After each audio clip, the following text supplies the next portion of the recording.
नमस्कार, मैं एनआर मनोहर। विचारों की महत्ता और अभिव्यक्ति की स्वतंत्रता ये हमारे देश में है। ये लोकतंत्र को खासा मजबूत भी बनाती है। अगर देश में विचारों की महत्ता को देखे या अलग अलग विचारों पर नज़र डाले तो यहाँ पर बामसेप एक विचारधारा निकल कर सामने आती है। बामसेप समता, बंधुत्व, न्याय पर भरोसा करती है। बामसेप कहती है कि समाज का वो वर्ग जो दबा कुचला है उसे हर क्षेत्र में बराबर का हक मिलना चाहिए। बामसेप से जुड़े हुए कई लोग हैं जो इस विचारधारा को सींच रहे हैं। इसी क्रम में हमारी टीम की मुलाकात हुई है हनुमान प्रसाद रेगर से। लंबे समय से बामसेप से जुड़े रहे हैं और वर्तमान में बहुजन क्रांति मोर्चा के आप जिला संयोजक हो।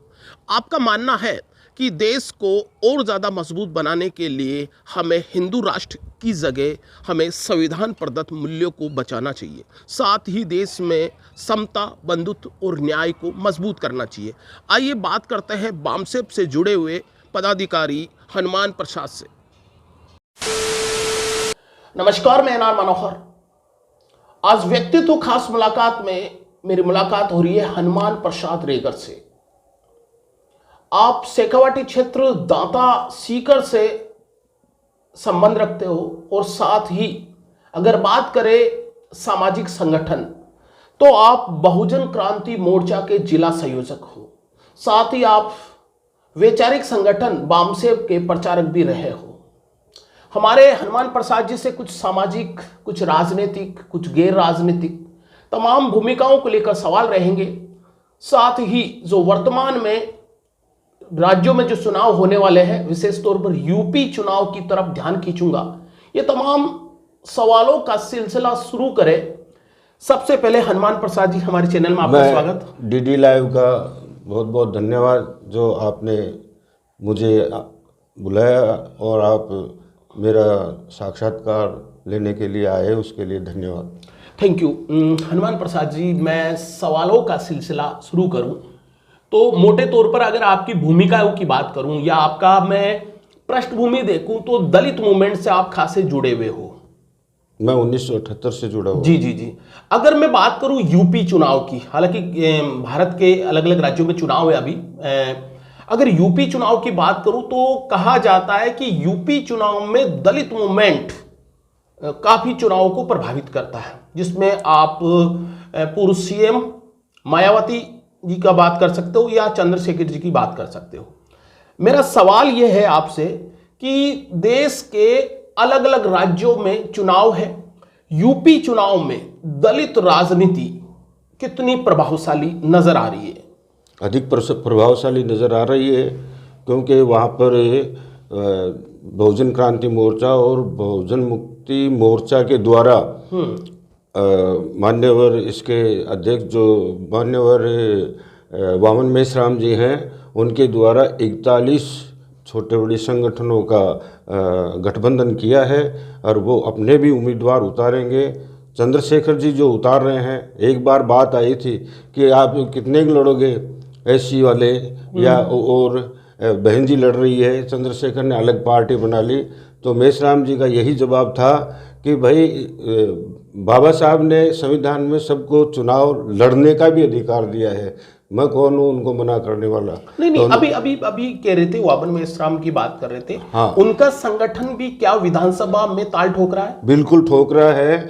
बहुजन मुक्ति पार्टी के जो राष्ट्रीय अध्यक्ष है चौधरी विकास पटेल, उन्होंने अपने उम्मीदवार उतारने का ऐलान किया। चंद्रशेखर आजाद, जिसकी आजाद समाजवादी पार्टी, जी हाँ, उसके बाद में बहुजन समाजवादी पार्टी और आपकी बहुजन क्रांति मोर्चा, बहुजन मुक्ति पार्टी, सॉरी बहुजन मुक्ति पार्टी, मतलब 3 राजनीति पार्टी का आप मोटे तौर पर जिक्र कर रहे हो। मुझे एक बात बताइए, क्या तीनों राजनीति पार्टी से दलित वोटों का बंटवारा नजर नहीं आता? नहीं आएगा अगर वो सभी कैडर को देखते हुए, जिन जो छोटे बड़े संगठन है वो हर समाज को प्रभावित करते हुए ये संगठन है, सामाजिक संगठन। मतलब आप कह रहे हो कि कोई उसमें वो कोई प्रभाव नहीं। जैसे चंद्रशेखर की बात करें तो युवाओं में खासे लोकप्रिय है। टाइम मैगजीन ने भी उनको जगह दी है, अंतर्राष्ट्रीय स्तर का उभरता हुआ लीडर माना है।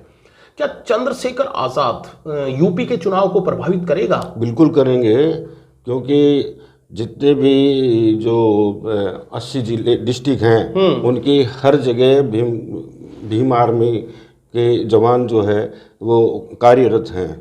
और जहाँ भी उनका उम्मीदवार खड़ा होगा उनको तो वो जी जान से सपोर्ट करेंगे ही करेंगे। अदरवाइज जो बीजेपी को रोकता है और जो रोकने वाली पार्टी होगी उनके उम्मीदवार उनको भी सपोर्ट करेंगे। चाहे वो बीएसपी बहुजन समाजवादी पार्टी या फिर एएसपी आजाद समाजवादी पार्टी, तो इनमें से सरकार कौन बना रहा है? सरकार का तो देखिए कुछ नहीं, लेकिन बहुजन जो मुक्ति पार्टी है उसके सपोर्ट के बगैर कोई सरकार नहीं बनेगी। अच्छा, चलो थोड़ा सा स्पष्ट बहुमत किसी का नहीं आएगा। थोड़ा सा यूपी राजनीति से बाहर निकलते हैं।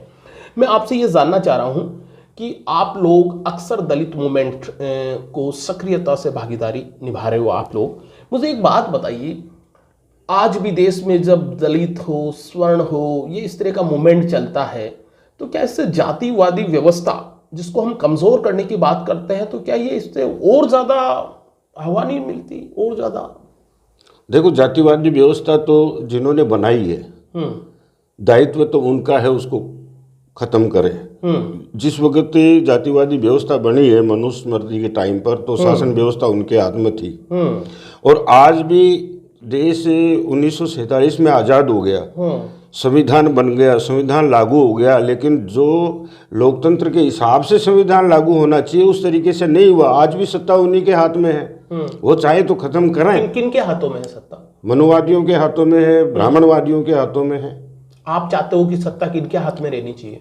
नहीं, सत्ता जो है वो लोकतंत्र का है, तो लोकतंत्र में सभी की भागीदारी होनी चाहिए। तो लोकतंत्र से ही तो चुनकर जाते हैं वो लोग। वो लोकतंत्र से जाते हैं, लेकिन जिन लोगों को शुरू से दबाया गया है उनके वोट पैसों से ठीकते हैं। पैसा जनता का होता है। और कौन खरीद लेते हैं वोट? कौन खरीद लेते हैं? यही मनुवादी पार्टियों, कांग्रेस हो चाहे बीजेपी हो। अच्छा, ये लोग उनके वोट खरीद लेते हैं। वोट खरीद लेते हैं। अच्छा, एक और मैं देख रहा था, आप जब भी कभी स्टेटमेंट देते हो, कभी भी आप देखते हो, तो आरएसएस जो विचारधारा है उनके बिल्कुल विपरीत विचारधारा बामसेब की रही है या आप लोगों की रही है। क्या कारण है कि इतनी घृणा क्यों है आरएसएस की विचारधारा से? नहीं, आरएसएस की विचारधारा से घृणा इसलिए है कि उनकी विचारधारा है विभाजनवादी और हमारी है मौलिकतावादी। भाई, हम चाहते हैं संयुक्त रूप से काम हो और सबकी हिस्सेदारी मिले, और वो चाहते हैं कि वर्चस्व केवल हमारा रहे, बाकी सबको हम जैसा चाहें वैसा रहे। वो कहते हैं नहीं कि भाई लोकतंत्र है, आप भी लड़े हम भी लड़े। अगर कोई जीतता है तो लोग वोटों के द्वारा जीतता है। देखिए, कोई भी गेम हो उसके अंदर एज देखी जाती है। भाई 21 साल से और 18 साल के बीच के लड़ेगा। और अब मान लो जो चुनाव की स्थिति है वहां तो टोटली बेईमानी चलती है। एक दो मान लो 4-4, 5-5 करोड़ रुपए एक विधायक की सीट के ऊपर खर्च कर देता है और एक के पास में 5 लाख रुपए ही नहीं है। अच्छा, आप ये कहना चाह रहे हो कि उन लोगों के पास में पैसा ज्यादा होता है, पैसा ज्यादा व्यवस्था पर ज्यादा काबिज हो जाता है, यही कहना चाह रहे हो? बिल्कुल। अच्छा, एक और मैं बात कर रहा हूँ कि अगर आप कह रहे थे मनुवादी, एक जो शब्द दोहरा रहे थे अभी आरएसएस, मैं कहता हूं कि ऐसा नहीं है कि आप लोग ब्राह्मणवादी व्यवस्था या ब्राह्मणों से कुछ ज्यादा ही हेट करते हो? हेट उनकी व्यवस्था से है। देखिए, हर जो व्यवस्था चल रही है उनकी वो पूर्वाग्रह से चल रही है और उसमें दुराग्रह भी है।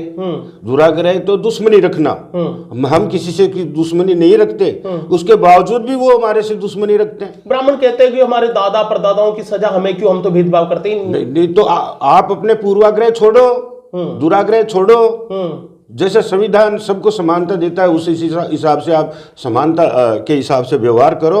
ये थोड़ी है कि दिखावटी आप किसी मतलब भंगी के घर भंगी के पाँव धो लोगे तो उसमें आपका बड़प्पन हो जाएगा उसी वक्त। तो फिर एक बात मुझे बताइए, ये जो भेदभाव कैसे मिटे? तो फिर क्या करें तो भेदभाव मिट जाए? भाई, जिनकी शासन व्यवस्था है वो करें। इसको जातिगत व्यवस्था को तोड़ने का काम जिन्होंने शुरू किया है ना, वही उसको तोड़ें। कैसे कैसे क्या करना चाहिए? कोई एक दो उपाय बताइए हमें कि ऐसा करने से जातिवादी व्यवस्था टूट जाएगी। जातिवादी व्यवस्था सबको समानता का अधिकार दे दो, जो राजा बनेगा उसको सब दंडवत करेगा। जैसे संविधान तो कहता है कि भाई सबका समान वोट है, राजा हो या रंक हो, सबको एक वोट डालने मैं का आपकी अधिकार। बात को मानता हूं, सबका समान वोट है, वो केवल राजा बनाने के लिए है। राजा बनने का अधिकार हमें कब मिल रहा है? अच्छा अच्छा। और आज मान लो हाँ बताइए, आप पूरी बात आज कर लीजिए। जितने भी कांग्रेस की तरफ से या बीजेपी की तरफ से जो बाबा साहब ने मतलब जो 1932 में गांधी जी और इनके पूना पैक्ट हो गया था, उसमें आरक्षण का जो प्रावधान हो गया था 26 जनवरी 1950 से पूरे देश में संविधान के हिसाब से लागू हो गया। उससे चुने हुए जाने वाले जो हमारे उम्मीदवार हैं होने को तो वो SC के ST के हैं, लेकिन वो SC ST की आवाज कहाँ उठाते हैं? भाई मैं यहीं पर आ जाता हूँ कि आपके विधायक भी चुने जा रहे हैं विधानसभा में, और आपके सांसद भी चुने जा रहे हैं। जब विधायक चुने जा रहे हैं, सांसद चुने जा रहे हैं, फिर भी जातिवादी व्यवस्था खत्म क्यों नहीं हो रही है? वो तो नुमाइंदे उनके हुए, किनके हैं वो तो पार्टियों के नुमाइंदे हो गए। वो उनको जो मैटर देंगे 5 मिनट का 2 मिनट का बोलने के लिए, वही बोलेंगे। तो फिर ये व्यवस्था तो भाई संवैधानिक व्यवस्था है ना, आरक्षण तो संवैधानिक व्यवस्था है, लेकिन उनको चाहिए था कि जिस क्राइटेरिया से या किसी मतलब समाज के आरक्षित पद से वो चुन के जा रहे हैं, कम से कम उनकी सुने। अत्याचार तो उन्हीं के ऊपर हो रहा है, उन्हीं पर हो रहा है। तो वो लोग क्या अपनी इस वर्ग की, जिस वर्ग से जा रहे हैं, उस वर्ग का ध्यान नहीं रखते? कहाँ रखते हैं? उनको तो सिर्फ केवल टिकट का डर रखता है, भाई मैं बोल गया तो टिकट काट लेंगे मेरी। क्या आज भी जाति के आधार पर भेदभाव होता है? बिल्कुल होता है। आपने खुद ने भोगा है, खुद ने देखा है? मैंने तो जीवन भर भोगा है। मैंने अपने गांव में भी भोगा है, यहाँ पर आने के बाद में। अरे भाई, चाय के गिलास भी हमारे तो नीचे रखा करते थे, जिसमें सूल्डे और कुत्ते मुंह दिया करते थे उसमें। अच्छा अच्छा, उसमें आपको चाय पिलाया करते थे? आपको साफ करना है तो इसको धो लो, और नहीं तो मेरे को नहीं पीना, नहीं धोना। ऐसी घटना आपके सामने हुई है? मेरे सामने हुई। हमने मुकदमा दर्ज करवाया SB से मिल करके, तब जाकर के दूसरे दिन से ये व्यवस्था सही हुई है यहाँ की। अच्छा अच्छा, बिल्कुल। अच्छा, मुझे एक बात बताइए हनुमान प्रसाद जी कि देश में ऐसा क्या हो, व्यवस्था में ऐसा क्या बदलाव हो कि सभी लोग, चाहे वो सवर्ण हो, दलित हो, सभी लोग एक भाईचारे से रह सके? आपका अगर कोई सुझाव मांगा जाए या आपकी राय मांगी जाए तो क्या व्यवस्था होनी चाहिए? भाई जी, जो शासन सत्ता में है वो तो उनको अधिकार कोई देंगे नहीं। अब जो वामसिफ बहुजन क्रांति मोर्चा, बहुजन मुक्ति मोर्चा या इसके एब्सोल्यूट विंग जो है, छात्र संघ है, महिला संघ है, और उसमें SC ST OBC माइनॉरिटी व इनमें से धर्म परिवर्तित जो मुस्लिम, सिख, बौद्ध, जैन, लिंगायत जितने भी जो हैं, उन सबके दिमाग में जब ये बैठेगा, और ये सारे लोग आ रहे हैं जिनके दिमाग में बैठ रही है, वो इस वामसेफ संगठन से जुड़ रहे हैं, जो बुद्धिजीवी हैं वो। जैसे आप इनमें इतनी लिस्ट बताई, उसमें सवर्णों को शामिल नहीं किया आपने? नहीं, तो मैं तो चाह रहा हूँ कि सवर्ण भी शामिल हो ऐसी व्यवस्था में। ऐसी कोई व्यवस्था नहीं है कि जिसमें सवर्ण भी आ जाए, दलित भी आ जाए? आप इसी बात को पूछ रहे हो तो मैं ये पूछ रहा हूँ कि RSS का सरसंघ चालक SC ST OBC में से आज तक क्यों नहीं बना? क्योंकि वो अपना ही चाहते हैं वर्चस्व, और वो अपने हिसाब से चलाते हैं। तो हमें उनके उत्थान के लिए तो उनको तो वो RSS कहता है कि हम तो जातिवादी व्यवस्था को खत्म करना चाहते हैं, हम भेदभाव नहीं करते उनसे। उन्होंने बनाई है, जो बनाने वाला नहीं कर सकता। आज मान लो कृषि बिल जो है किसानों की बिना सहमति के मतलब प्रधानमंत्री जी ने लागू कर दिया था, किसानों के आंदोलन से वो कृषि बिल उन्होंने वापस लेना पड़ा। तो अगर वो व्यवस्था को ठीक करना चाहते हैं, शासन में बैठे हैं, तो उन्हीं को, जिन्होंने जातिगत व्यवस्था बनाई है, उन्हीं को शासन व्यवस्था में रहते हुए खत्म करना चाहिए। वरना शासन व्यवस्था हमारे हाथ में आएगी तो उस रोज बिल्कुल खत्म कर देंगे। आपके हाथ में आएगी मतलब क्या है कि जब देश का प्रधानमंत्री बनेगा, देश का PM कोई ऐसी बनेगा और फुल मेजोरिटी के हिसाब से बनेगा, जैसे इन्होंने 300 से अबाव सीटें प्राप्त करके बने हैं, उस हिसाब से बनेगा। उस वक्त देखा जाएगा। उस वक्त आप क्या करते हो कि भाई उस जाति कोई जाति नहीं रहेगी उस समय, जातिवादी व्यवस्था पूर्णतः खत्म कर पूर्णतया खत्म, ऐसी कोई बात नहीं है। अच्छा, चलो वापस हम यूपी चुनाव चलते हैं। यूपी में अभी देखा तो बीजेपी के जो मुखिया है, सॉरी CM की बात करूं मैं, सीएम दलित के घर खाना खा रहे हैं, एक लिस्ट जारी करी है, उसमें दलितों को भी अच्छा प्रतिनिधित्व दिया है। तो क्या लगता है कि भाई ये जो सब है इससे दलित वोट है प्रभावित? देखो, जनता समझ रही है ये सारे जो जितने भी बीजेपी द्वारा ओबीसी के, मान लो जैसे उन्होंने बताया कि भाई लगभग 44% के आसपास उन्होंने टिकटें दी है, शेड्यूल कास्ट वालों को भी दी है। तो ये वो सब पालतू तितर है, अपने अपने समाज में जा कर के वो उनको वोटर्स को ठगने की। लेकिन जनता समझ रही है। देखो, वोटर्स जो यूपी का वोटर्स है कम से कम, वो तो इतना समझ रहा है कि वो उनके साथ नहीं लगेगा। किसके साथ नहीं लगेगी? बीजेपी के साथ नहीं लगेगा। तो बीजेपी सत्ता में नहीं आ रही क्या दोबारा? बिल्कुल नहीं आएगी।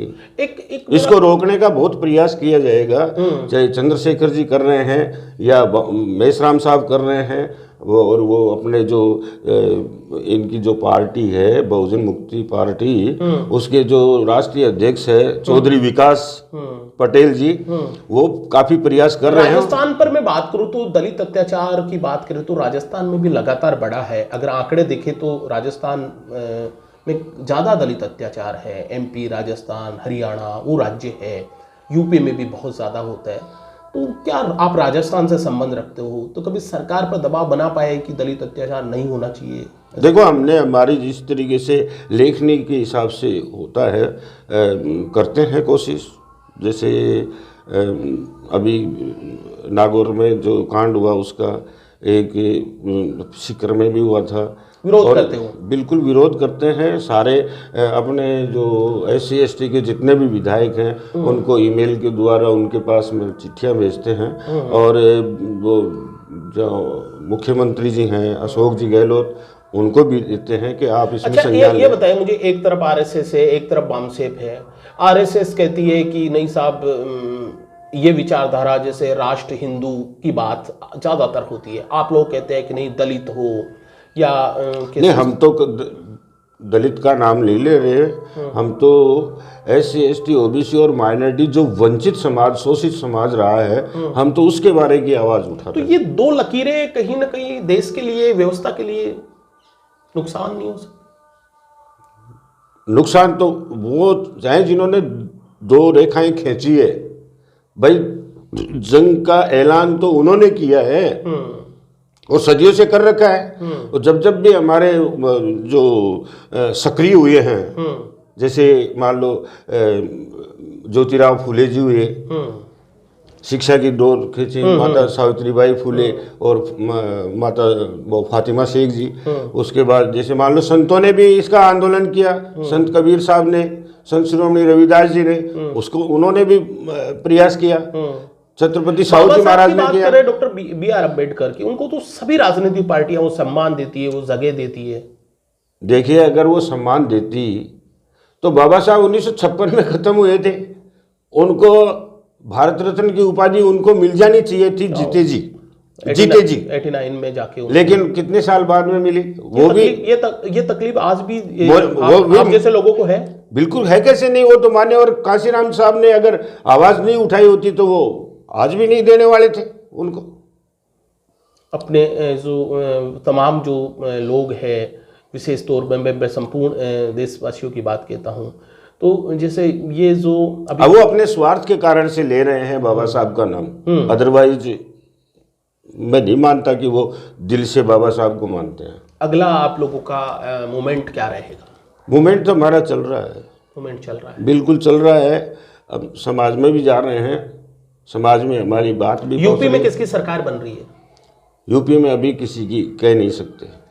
बिल्कुल नहीं कह सकते। बीजेपी को रोकेंगे। सपा ही?